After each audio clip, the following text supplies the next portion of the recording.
Praise the Lord समस्त को नमस्कार। प्रभु को महानाम धन्य हो।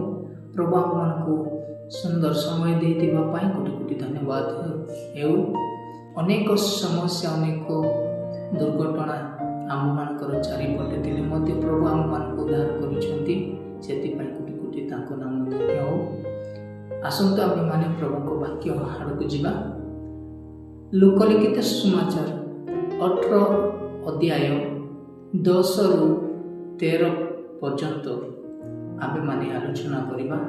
एपरि लेखा अछि, दुई जन प्रार्थना करिबा निमंते मंदिर को गले। जणे पारुसी ओ अन्य जन को करग्राही। ए दुई जन प्रार्थना करिबा पई बाहरिले।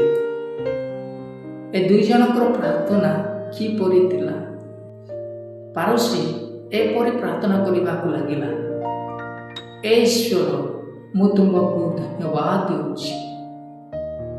मु अन्य समस्त लोकों परि अत्याचारी, अधार्मिक, व्यभिचारी किंबा ए करकराई सुद्धा परि नुहे।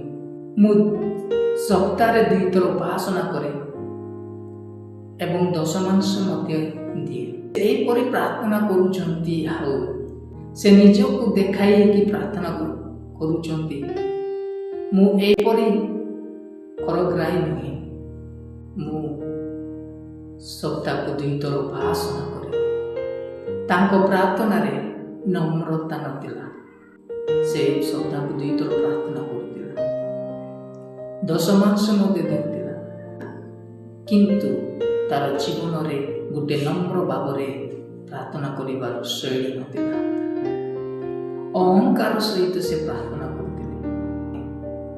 तांकर प्रार्थना अग्राह्य ହେଲା, किंतु करग्राही दूर रे ठिया होई स्वर्ग आड़े उद्दृष्टि करिबाकू मध्य साहस कला नाही।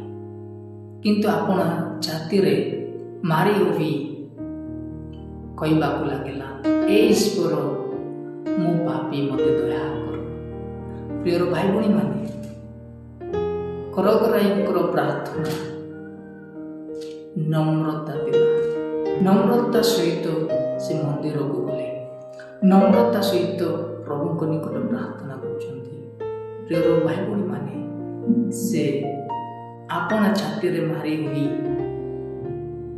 कहबाकू लागिले, ए ईश्वर मो पापी मते दया कर। करग्राही प्रार्थना नम्रता सहित प्रार्थना करछंती। से पाप स्वीकार करछंती। करग्राही प्रार्थना परे एबा आवश्यक पाप स्वीकार करिबा आवश्यक।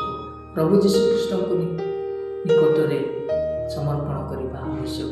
प्रभु यीशु कृष्ण को ठारे आमे माने समर्पण करिबा आवश्यक।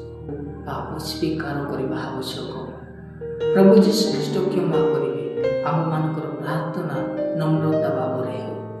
आम मानकर प्रार्थना नम्रता जीवन सहित हो। ताहेले प्रभु यीशु ख्रीष्ट आम मानकर प्रार्थना ग्रहण करिवे।